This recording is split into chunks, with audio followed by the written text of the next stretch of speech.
ऋतुषा कदम या बुलेटिनमध्ये तुम्हा सगळ्यांचं स्वागत आहे आणि सुरुवातीलाच राजकीय वर्तुळातून एक महत्त्वाची बातमी समोर येतेय। महायुतीने सत्तेचा गैरवापर केला। हर्षवर्धन पाटलांनी भाजप आणि शिवसेनेवर हा हल्लाबोल केलेला आहे। पवारांच्या पक्षामध्ये प्रवेश घेण्याआधीच हर्षवर्धन पाटलांनी आता जोरदार टीका केली आहे आणि हर्षवर्धन पाटलांच्या हातारी आता ते तुतारी घेणार आहेत। अगदी थोड्याच वेळात इंदापुरात त्यांचा पक्ष प्रवेशाचा कार्यक्रम हा पार पडणार आहे। 8-10 वर्ष झालं मी तालुक्यामध्ये पाहतोय।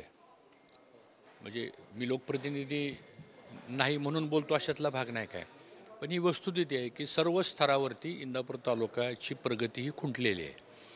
कारण ह्या तालुक्याचं एक वेगळं राजकीय अस्तित्व आहे आणि ह्या सगळ्या गोष्टीचा त्रास पण लोकांना खूप झाला। सत्तेचा दुरुपयोग झाला, सत्तेचा त्रास झाला, त्यामुळे आता सर्वांनी आम्ही निर्णय घेतलाय की आता ह्या पक्षामध्ये जायचं।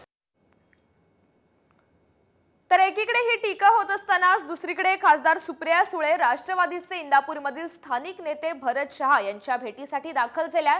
हर्षवर्धन पाटील यांच्या पक्ष प्रवेशामुळे भरत शहा नाराज असल्याची चर्चा आहे आणि त्यामुळे त्यांची समजूत काढण्यासाठी सुप्रिया सुळे या त्यांच्या घरी दाखल झाल्याची माहिती सध्या प्राप्त होते।